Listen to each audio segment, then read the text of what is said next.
Les grosses têtes de Philippe Bouvard sur RTL fêtent leurs 35 ans. Comment expliquez-vous un tel succès?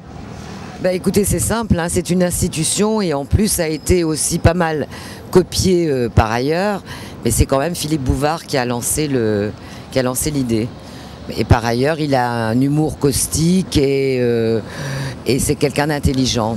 Tant mieux pour lui parce que bon, il le mérite. C'est un personnage amusant, il rit tout le temps, il a rien l'amuse, il est toujours en train de secouer les épaules là, lorsque ça l'amuse. Donc c'est un tout. Il y a le physique, le personnage, l'intelligence, il y a tout. C'est pour ça qu'il séduit autant de monde. Je suis étonné que cette émission dure toujours. Je l'ai écoutée pendant un certain temps, il y a un moment, mais j'ai un peu décroché depuis longtemps. J'ai l'impression, pour ma part, que ce sont surtout les gens qui y participent, qui s'amusent. Et après, si les auditeurs suivent, tant mieux, mais je ne sais pas si ça les préoccupe tant que ça. Je considère ça comme quelque chose qu'on écoute un petit moment, puis c'est bon.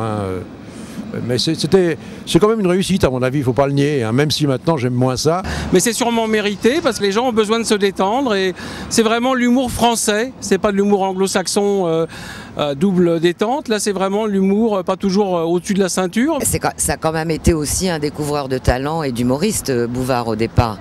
Donc dans le choix de ses chroniqueurs, il fait appel à des gens qui lui ressemblent un peu quand même. Je ne le trouve pas spécialement sympathique. Je préférais, il y a fort longtemps, à l'époque où j'étais plus jeune, les émissions qu'il faisait à la télé, qui étaient, je trouve, plus étonnantes, plus décapantes, comme on dit aujourd'hui. Il rajoute un petit peu de mayonnaise pour que ça colle bien, mais il est plutôt le faire-valoir de ses invités qui, eux, sont en pleine forme. Il y a Jean-Yann qui m'a bien fait rire, il y a des gens comme ça, vous voyez, qui sont venus aux grosses têtes, ou bien l'amiral, tout ce quoi-là. Il y avait vraiment des trucs très drôles, quoi. Hein, et c'était vraiment... il y avait explosé de rire par moments. Mais il faudrait quand même qu'il laisse un peu sa place aux jeunes. Non, je pense que les grosses têtes sans Bouvard, je ne suis pas très sûre.